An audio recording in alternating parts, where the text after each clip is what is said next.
Hello friend, welcome to our channel movie freak. Movie की starting में हम California के अंदर कुछ टीनेजर्स को देखते हैं जो अपनी वीकेंड की ट्रिप के लिए एक जंगल में जा रहे थे। इनमें से एक रोब नाम का लड़का जो कि लड़कियों को भी इनवाइट करता है, जिनका नाम एनी और कैरा था।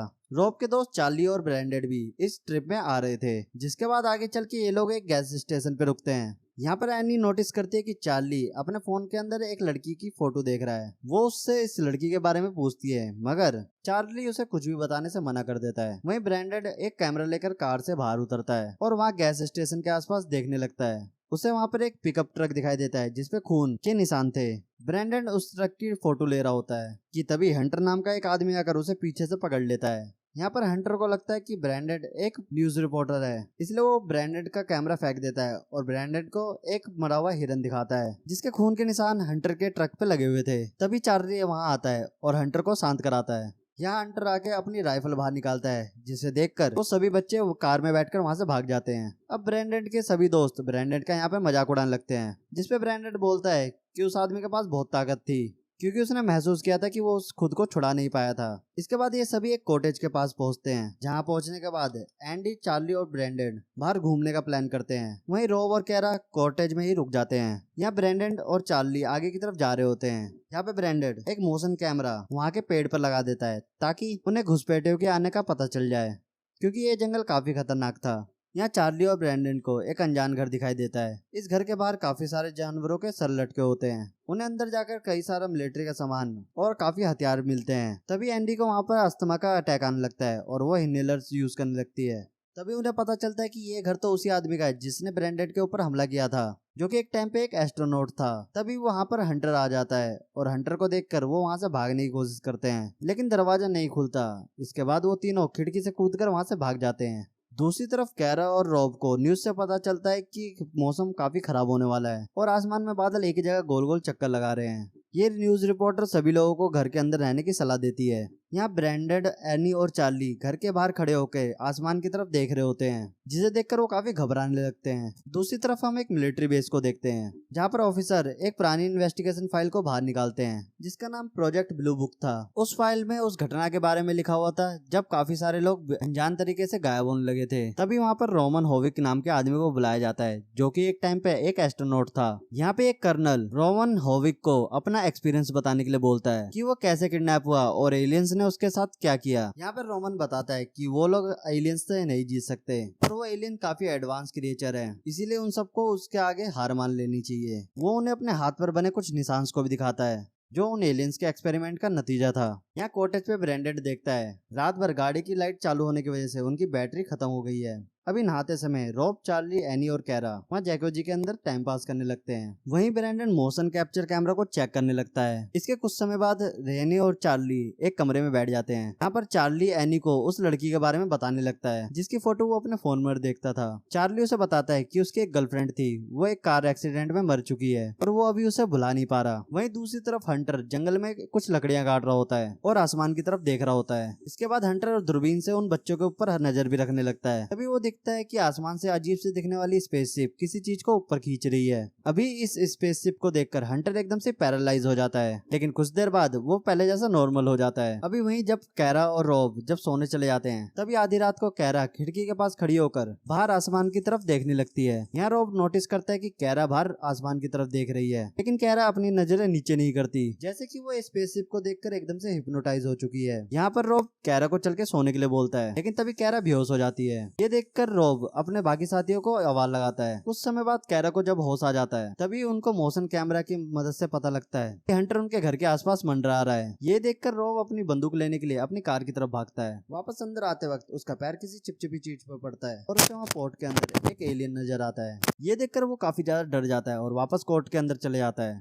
तभी कैरा और एनी को उनके खिड़की के पास से एक अजीब सा क्रिएचर गुजरता हुआ दिखता है। ये देखकर वो सभी काफी ज्यादा डर जाते हैं। इसके बाद वो लोग डिसाइड करते हैं कि अब उन्हें इस जगह को छोड़कर यहाँ से चले जाना चाहिए। तभी यहाँ पर कैरा की तबीयत काफी ज्यादा बिगड़ने लगती है और यहाँ चार्ली को उनके किचन की तरफ कुछ चमकती हुई चीज दिखाई देती है। जाकर वहाँ देखने पर उसे एक जेलीफिश की तरह दिखने वाला क्रिएचर दिखाई देता है, जो हवा में उड़ रहा था और उसके अंदर से रोशनी बाहर आ रही थी। वहीं हंटर कॉटेज के बाहर से ये सब देख रहा होता है। अब इसके बाद वो क्रिएचर रोब की तरफ आगे बढ़ने लगता है और रोब उसे गोली मारने के बदले वहाँ पर खड़ी कैरा को गोली मार देता है। अभी ये सभी कैरा को जल्दी से एक दूसरे रूम में ले जाकर उसको बचाने की कोशिश करते हैं, लेकिन वो लोग ऐसा नहीं कर पाते। यहाँ पर रोब अपना मानसिक संतुलन खो बैठा है, अपने दोस्तों पर ही बंदूक तान के खड़ा हुआ है। यहाँ पर चार्ली रोब को पकड़ लेता है और उसे पंच मार कर वहीं पे बेहोश कर देता है। इसके बाद एनी, चार्ली और ब्रेंडन वहाँ से कार लेकर भागने लगते हैं, लेकिन तभी रोब को होश आ जाता है और वो उनकी गाड़ी के सामने जाकर खड़ा हो जाता है। अब चार्ली, ब्रेंडन, एनी की कार जाकर क्रैश हो जाती है और रोब उनको बस गोली मारने ही वाला होता है कि तभी वहाँ पर एलियन की एक शिप आ जाती है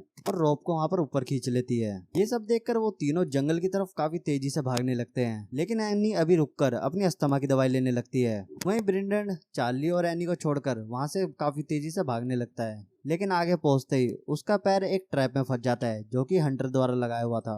अब दर्द की वजह से ब्रेंडन वहां पर काफी देर से चलाने लगता है, जिसे सुनकर एनी और चार्ली उसकी तरफ भागने लगते हैं। अभी ब्रेंडन के पास पहुंचकर चार्ली ब्रेंडन के पास रुक जाता है और एनी हंटर के घर जाकर वहां पर कम्युनिकेशन सिस्टम की मदद से आर्मी को कांटेक्ट करती है। तभी एनी को वहां पर एक एलियन दिखाई देता है, जिसे देखकर वो वहां से भागकर चार्ली और ब्रेंडन के पास पहुंच जाती है। अब यहाँ हंटर चार्ली और ब्रेंडन की मदद कर रहा होता है। यहाँ चार्ली हंटर को बताती है कि उसने अपने घर के अंदर एक एलियन को देखा है, जिसके बाद ये सभी मिलकर एक एलियन को अपने ट्रैप के अंदर फंसा लेते हैं। लेकिन यहाँ पर हंटर उस एलियन को गोली मारकर उसे खत्म कर देता है। इसके बाद ये चारों उस मरे हुए एलियन को लेकर हंटर के घर पहुंचते हैं। यहाँ पहुंचकर हंटर ब्रेंडन के पैर पर मलहम पट्टी कर देता है और उन सबको उन एलियंस के बारे में बताने लगता है। वो उन्हें बताते कि आज मौसम में जो भी बदलाव हो रहे हैं वो उन एलियंस की वजह से हो रहे हैं। ये एलियंस धरती पर से काफी सारे इंसानों को पकड़कर उनके ऊपर एक्सपेरिमेंट कर रहे हैं, जिस एक्सपेरिमेंट की वजह से आम लोगों के अंदर काफी अजीब तरीके की सुपर पावर आ रही है और उनकी स्ट्रेंथ भी बढ़ती जा रही है। ये एलियन उन सभी को इसलिए अगवा कर रहे हैं ताकि मॉडिफाई ह्यूमंस इस धरती पर राज करें। जिस पर पीटर बताता है कि उसे और उसके दोस्त रोमन को एलियंस ने अगवा कर लिया था और उनके ऊपर एक्सपेरिमेंट भी किया था और 48 घंटे बाद उसे और रोमन को धरती पर वापस छोड़ दिया गया था, लेकिन उनकी मेमोरीज पूरी तरह से मिट चुकी थी। अभी धीरे धीरे उनकी मेमोरीज वापस आने लगी थी और वो अपने हाथ में बने उस निशान को भी उन्हें दिखाता है जो उन एलियन एक्सपेरिमेंट का नतीजा था। अभी वो उन लोगों को अपनी ताकत भी दिखाता है, बिना हाथ लगाए किसी भी चीज को यहाँ से वहाँ हिला सकता था। अभी हंटर उन एलियंस को यहाँ से भगाना चाहता है, इसलिए वो अकेले रहकर उनका शिकार कर रहा है। अभी इसके बाद बाहर जाकर वो एलियंस के लिए ट्रैप बनाने लगता है। यहाँ चार्ली उसके और उसकी गर्लफ्रेंड के एक्सीडेंट के बारे में उसे बताता है। वो उन्हें बताते कि उसकी गर्लफ्रेंड उसकी वजह से मर गई क्योंकि वो गाड़ी ड्राइव कर रहा था। अभी कुछ देर बाद हंटर एक एलियन को पकड़कर अपने घर लेके आता है और उसे बड़ी बेरहमी से खत्म कर देता है। यहाँ एनी, चार्ली और ब्रेंडन आर्मी वालों को ढूंढने की सोचते हैं क्योंकि यहाँ पर मिलिट्री सोल्जर्स उनकी मदद के लिए आने वाले थे। तभी इन्हें यहाँ पर किसी चीज की रीडिंग की आवाज सुनाई देती है। जैसी ये आवाज बंद होती है तभी इनको पता चलता है कि ब्रेंडन को एलियन ने अगवा कर लिया है। चार्ली और एनी किसी तरह से हंटर के घर से बाहर निकलते हैं और एक नाव में बैठकर वहाँ से भागने की सोचते हैं। तभी आसमान में उन्हें एक लाइट नजर आती है। इसे देखकर इन लोगों को लगता है कि ये शायद आर्मी के हेलीकॉप्टर्स होंगे, लेकिन ये एलियन की स्पेसशिप होती है जो दोनों को आसमान में खींच लेती है। अभी जब चार्ली को होश आता है तब वो एक लिक्विड के अंदर पड़ा होता है। तभी उसे रियलाइज होता है कि वो इस स्पेसशिप में अकेला नहीं है, बल्कि यहाँ पर काफी सारे इंसान हैं जिनके ऊपर एलियंस एक्सपेरिमेंट कर रहे हैं। अभी चार्ली जब वहाँ एनालाइज करता है तो वहाँ पर उसे वहाँ ब्रेंडन, कैरा और रॉब उसे दिखाई देते हैं जिनकी बॉडी के ऊपर कुछ वायर्स लगे हुए थे। आगे चार्ली एनी को भी ढूंढ लेता है और उसके ऊपर से वायर को हटाता है। तभी वहाँ पर एक एलियन आता है और चार्ली को बेहोश कर देता है। जब चार्ली की आंख खुलती है तो वो एक टेबल पर लेटा हुआ होता है जिसके सर पे से काफी सारे वायर कनेक्टेड थे। अब वहाँ पर एलियन मिलकर चार्ली के दिमाग में एक काफी बड़ी रोड घुसेड़ देते हैं और यहाँ पर चार्ली काफी तेज दर्द से चिल्लाने लगता है। अभी इस एक्सपेरिमेंट के दौरान चार्ली को अपनी मरी हुई गर्लफ्रेंड की विजन आ रही होती है जो चार्ली को उसे भूलकर जिंदगी में आगे बढ़ने के लिए बोलती है। अब इस एक्सपेरिमेंट के बाद जब इनकी सबकी आंख खुलती है तो ये सब अपने कॉटेज के अंदर होते हैं। अभी इन सबकी याददाश्त जा चुकी है और इनको कुछ भी याद नहीं होता कि इनके साथ क्या हुआ है। यहाँ पर चार्ली जंगल के अंदर जागता है जिसके बगल में एनी लेटी हुई थी।